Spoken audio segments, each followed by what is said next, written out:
అధిక బరువు అనేక సమస్యలకు కారణం. సాహితీ యోగా ఆన్లైన్ క్లాసులో జాయిన్ అవ్వండి. నమస్కారం అలగరి రవీంద్రనాథ్ గారు. నమస్తే అండి సిరి గారు. తిరుమలలో మరోసారి ఘోరమైన అపచారం జరిగింది అని చెప్పొచ్చు. మనందరికీ కూడా తెలుసు, రీసెంట్ గానే 6 భక్తులు చనిపోవడం జరిగింది. అండ్ ఈ రోజు మనం చూస్తే కొంతమంది తమిళనాడు నుంచి వచ్చిన కొంతమంది భక్తులు కొండపైన మాంసాహారం తినుకుంటూ కనిపించడం జరిగింది. ఇలా రిపీటెడ్గా తిరుమలలో ఇలా జరగడానికి గల కారణాలు ఏంటి, అసలు ఎందుకు జరుగుతుంది, వీటికి సంబంధించిన పూర్తి వివరాలు ఏంటి సార్? నమో వెంకటేశ. ప్రధానంగా తిరుమల ప్రధాన క్షేత్రం, ప్రధాన దేవాలయానికి ఎదురుగా మాడవీధులు దాటిన తర్వాత ఉత్తర మాడవీధికి ఎదురుగా ఉన్నటువంటి రామ్ బగీచా విడిది గృహం. రామ్ బగీచా విడిది గృహానికి ఎదురుగుండానే అక్కడ మనకి బస్టాండ్ ఉంటుంది. ఆ బస్టాండ్కి రామ్ బగీచాకు ఉన్నటువంటి విడిది గృహానికి మధ్యగా ఉన్నటువంటి ఫుట్పాత్ పైన కొంతమంది వ్యక్తులు, ముఖ్యంగా తమిళనాడు నుంచి వచ్చేటువంటి కొంతమంది వ్యక్తులు ఒక 28 మందిగా గుర్తించారు. వీళ్ళందరూ కూడా కలిసి కోడిగుడ్ల యొక్క కర్రీ, అదేవిధంగా ఒక పులావ్, ఈ రెండు తీసుకొని వాళ్ళకి తింటూ ఆ 28 మంది కూడా ఒక గ్రూప్గా కూర్చొని తింటూ కనిపించారు కొంతమంది భక్తులకి. కొండపైన మాంసాహారం తినకూడదని నిషేధాలు ఉన్నప్పటికీ కూడా దీన్ని ఎలా సేవిస్తున్నారు అని చెప్పి అక్కడ ఉన్నటువంటి భక్తులు ఈ 28 మంది ఉన్న కొంతమందిని మాట్లాడడం జరిగింది. ఈ విషయం మాకు తెలీదు, మేము కింద నుంచి తీసుకొచ్చాం, ఇక్కడ మేము వండలేదు, కింద నుంచి పైకి తీసుకొచ్చాం అని చెప్పినప్పుడు దగ్గరగా ఉన్నటువంటి పోలీస్ సిబ్బందితో వాళ్ళు మాట్లాడి పోలీస్ సిబ్బందిని వాళ్ళని పట్టేయడం జరిగింది. ఇమీడియట్గా పోలీస్ సిబ్బంది రావడం, ఆ పోలీస్ సిబ్బంది విజిలెన్స్ డిపార్ట్మెంట్ వాళ్ళకి హ్యాండ్ ఓవర్ చేయడం, విజిలెన్స్ సిబ్బందిని ఆ 28 మందిని కూడా హ్యాండ్ ఓవర్ చేసుకొని వాళ్ళ యొక్క డీటెయిల్స్ ఎవరు.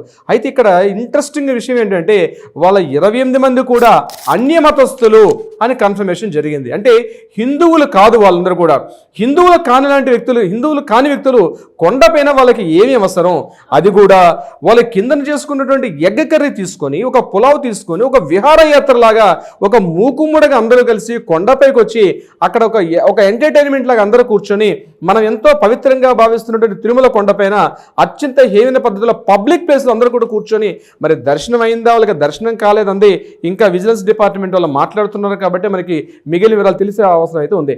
అయితే వీళ్ళందరూ కూడా పైకి వచ్చిన తర్వాత ఇక్కడ ఈ విషయం చేస్తున్నారు. గట్టిగా సిబ్బంది ప్రశ్నించేటప్పటికి మేమందరం తమిళనాడు ఉన్న ప్రాంతం నుంచి వచ్చామని చెప్తూ వాళ్ళు సగం తమిళం సగం తెలుగు మాట్లాడుతున్న వ్యక్తులే కనిపించారు. అయితే ఇక్కడ ఇంట్రెస్టింగ్ విషయం ఏంటంటే అలిపిరి గేట్ దగ్గర నుంచి భద్రత కంప్లీట్ కట్టుదిట్టంగా ఉంటుంది.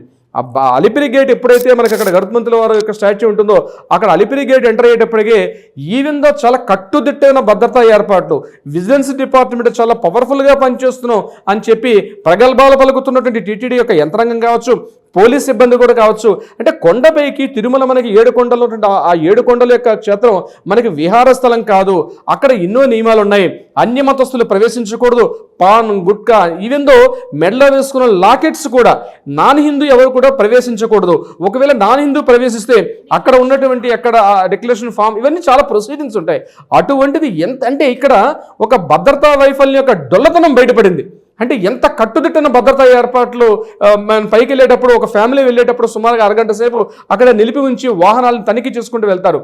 అంటే ఇక్కడ ఈ కొండపైన 28 మంది, ఒకరు కాదు ఇద్దరు కాదు, ఒక సామూహికంగా 28 మంది ఒక అన్యమతస్తులు వచ్చి, అది కూడా అక్కడ భక్తులు ఐడెంటిఫై చేస్తే కానీ తెలిసింది. అంటే ఇది ఒక్కటి సంఘటనైనా, భక్తులు ఐడెంటిఫై చేయకపోతే ఇంకా ఇలాంటి వాళ్ళు ఇన్ని జరుగుతున్నాయి. అంటే మనం ఎంతో పవిత్రంగా భావిస్తుంటే ఆ పవిత్ర క్షేత్రం వినా వెంకటేశం ననాదో సదా వెంకటేశం స్మరామి అన్నట్టుగా, అంటే వెంకటాద్రి సంస్థానం బ్రహ్మాండే నాస్తికించిన వెంకటేశ సమోదేవో నా భూతో నా భవిష్యత్తు. అంటే ఆ వెంకటాద్రి కొండ అన్నది అది కొండ కాదు. అన్నమాచార్య యొక్క కీర్తనలు రాశారు, కట్టెదురా వైకుంఠం అనే కీర్తనలో అక్కడ ఉన్నటువంటి చెట్లు, అక్కడ ఉన్నటువంటి శిలలు, అక్కడ ఉన్నటువంటి రాళ్ళన్నీ కూడా వీళ్ళందరూ తాపసులు, వీళ్ళందరూ కూడా ఒక దేవర్షులు మునులు తపస్సు చేసుకుని అక్కడ ఉండే ప్రతి రాయి, ప్రతి రప్ప, ప్రతి చెట్టు, ప్రతి చేమ, ప్రతి గుబురు పొద కూడా మనం ఋషులుగా ఒక తాపసులుగా భావించి ప్రతి అణువును కూడా ఆ దైవత్వాన్ని మనం ఎంతో పవిత్రంగా భావిస్తున్న ఆ క్షేత్రంలో ఇటువంటి ఇంత ఘోరమైన అపచారం, అంటే ఇన్ని వ్యవస్థలు. రీసెంట్గా ఒక సంక్రాంతికి ముందు వైకుంఠ ఏకాదశికి కార్యక్రమాన్ని పురస్కరించుకొని ఒక కిందన, అంటే తిరుపతి క్షేత్రంలో, ఇది తిరుమల క్షేత్రం జరిగింది, తిరుపతిలో దిగువ తిరుపతిలో ఇంత ఒక 6 సిబ్బంది చనిపోయి ఇప్పటికి కూడా అది ఇంకా మరవలేదు. మరవడానికి విషయం కాదు, ఇప్పటికి కూడా ఆ భద్రతా డొల్లతనం, ఆ భద్రతా వైఫల్యాలు ఇంకా మనం కనుమరుగకుంటే ఇదే సందర్భాల్లో ఇంతటి ఘోరమైన అపచారం కొండపైన కనుగొని చేస్తుంటే టీటీడీ పాలనా యంత్రాంగాలు ఏం చేస్తున్నాయి? అధికార యంత్రాంగాలు ఏం చేస్తున్నారు? జేఈఓలు, ఈఓసి వీళ్ళందరూ కూడా ఇక్కడ ఏమి చేస్తున్నారు? ఇదంతా కూడా విజిలెన్స్ డిపార్ట్మెంట్ ఏదైతే ఉందో, విజిలెన్స్ డిపార్ట్మెంట్ కింద కట్టుదిట్టమైన భద్రతా చర్యలు కంటిన్యూగా 24/7 కూడా ఎంతో కట్టుదిట్టమైన భద్రతా ఏర్పాట్లు ఉన్నప్పటికీ కూడా వీళ్ళు ఎలా ప్రవేశించగలిగారు కొండపైకి అంటే ఈరోజు అన్యమతస్తులు వీళ్ళు ధైర్యంగా ఇది మా కొండ అని చెప్తూ రకరకాల అన్యమతస్తులు అక్కడికి వచ్చి వాళ్ళు మాట్లాడుకున్నా కూడా మనం చాలా సందర్భాల్లో చూడడం కూడా జరిగింది. ఇటువంటి సంఘటన జరగడం అత్యంత దురదృష్టకరం. ప్రతి హిందువు యొక్క మనోభావాలు తీవ్రంగా గాయపడ్డాయి. దీని మీద ప్రతి ఒక్కరు స్పందించాల్సిన ఆవశ్యకత అయితే ఉంది. అంటే ఈరోజు మీడియాలో వస్తేనే మనం గమనిస్తున్నాం. అట్లాంటిది కాకుండా ఈఓస్ కావచ్చు, జేఈఓస్ అదేవిధంగా అడిషనల్ ఈఓస్ వీళ్ళందరూ కూడా ఇమీడియట్గా బయటకు వచ్చి ప్రతిస్పందించి హిందువుల ప్రతి చోట ప్రతి క్షణం కూడా స్వామివారికి అపరాధం జరుగుతూ ఉంది. స్వామివారికి నిత్య కైంకర్యాలు కావచ్చు, ధూపదీప నైవేద్యాలు కావచ్చు, ఆరోగ్యంపు సేవలు కావచ్చు, ఆర్జిత సేవల్లో కావచ్చు, ప్రతి సేవల్లో కూడా స్వామివారికి ప్రతి సందర్భంలో ప్రతి కైంకర్యంలో కూడా స్వామివారికి అక్కడ చాలా అపచారాలు జరుగుతుందని చెప్పి మన జీయర్లో పెద్దలు ఎంతో మంది ఘోషిస్తున్నప్పుడు కూడా ఇప్పటికీ మేల్కొనకుండా కేవలం ఇక్కడ ఇన్కమ్ ఒక్కటి ఆదాయం వైకుంఠ ఏకాదశి ఇన్ని కోట్ల కలెక్షన్ రావాలి. ఈరోజు వైకుంఠ ఏకాదశి అయిపోయిన తర్వాత నెక్స్ట్ వచ్చే ఫెస్టివల్ ఉంది. ఈ కార్యక్రమంలో ఇన్ని కోట్ల రూపాయల కలెక్షన్ రావాలి.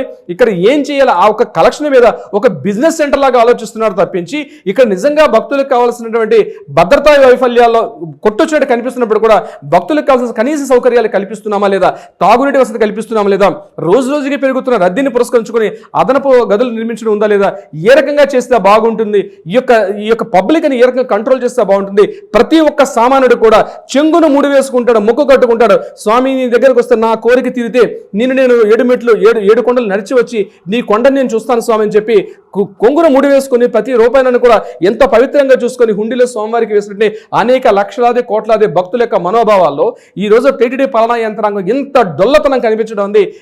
ఎవరు కూడా హర్షించడం ప్రసక్తి లేరు. ఈరోజు సామాన్య భక్తుడు ఈరోజు తిరుమల కొండకి చేస్తున్నటువంటి రోజు రోజుకి భక్తులు పెరుగుతున్న దృష్ట్యా భక్తుల్ని కొండకు రప్పించే ఆరాధన కావచ్చు, హిందూ ధర్మ ప్రచార పరిషత్ కావచ్చు, ఈరోజు చేసే కార్యక్రమాలు పక్కన పెట్టి 28 మంది అండి, ఒకరు ఇద్దరు కాదు 28 మంది మూకుమ్మడిగా కొండపైకి వచ్చి అది కూడా ఎగగరి తింటూ అక్కడ భక్తుల్ని అపచారం చేస్తూ హేళన చేస్తూ మన కళ్ళల్లోనే మనం వేలు పెట్టి పుడిచే స్థాయికి ఈరోజు పెరగడం అనేది ఎవ్వరు కూడా హర్షించే దారుణాతి దారుణం ఈ సంఘటన. ఇట్లాంటి పునరావృతం కాకుండా ఉండాలి. ఇంకా ఎన్ని జరుగుతున్నాయో తెలియట్లేదు. ఇప్పటికైనా నేను ఒకటే చెప్తానండి సరి గారు, ఏదైతే ఈ యొక్క కబంధ హస్తాల్లో ఉన్నటువంటి ప్రభుత్వ కబంధ హస్తాల్లో ప్రభుత్వం యొక్క అజమాయిషీలో ఉన్నటువంటి ఈ దేవాలయాలను పూర్తిగా వీటిని ఆ కబంధ హస్తం నుంచి బయటకు వెలికితీసి మన ఇళ్లని మనమే బాగు చేసుకోగలుగుతాం, మన దేవాలయాల్ని మనమే బాగు చేసుకోగలుగుతాం. ఖచ్చితంగా ఈ రోజు టీటీడీలు కావచ్చు, పాలనా యంత్రాంగాలు వచ్చాయి కానీ అనేక వేల సంవత్సరాల నుంచి మన దేవాలయాలు, మన గుళ్ళు, మన గోపురాలు మనమే రక్షించుకున్నాం. ప్రతి ఒక్క భక్తుడికి ఈరోజు భక్తుడు గుర్తిస్తే తప్ప ప్రభుత్వం గుర్తించిన పరిస్థితి అక్కడ ఉందంటే ఇన్ని వేల మంది, ఇన్ని లక్షల కోట్ల రూపాయల జీతాలు ఏమైపోతున్నాయి? ఈ చిన్న విషయాన్ని కూడా పట్టించుకోలేకపోవడం అత్యంత హేయం, అత్యంత జుగుప్సాకరం, అత్యంత బాధాకరమైన విషయం. అసలు తలుచుకుంటేనే ప్రతి ఒక్క తిరుమల స్వామివారిని ఆ రోజు పొద్దున్న లేసి స్వామివారి యొక్క ఫోటోని పెట్టుకొని ఆయన పాదాలని, శ్రీచరణాలని మనం గుర్తుపెట్టుకోకుండా ఏ కార్యక్రమాన్ని చేయనటువంటి అనేక వేల మంది లక్షలాది భక్తులు నేను కూడా ఒకడిని. ఈ అపచారానికి ఇప్పటికైనా పులి స్టాప్ పెట్టకపోతే తిరుమల కొండకి రావడం అనేది చాలా ఇబ్బంది అవుతుంది. కలెక్షన్స్ అనే పక్కన పెట్టండి.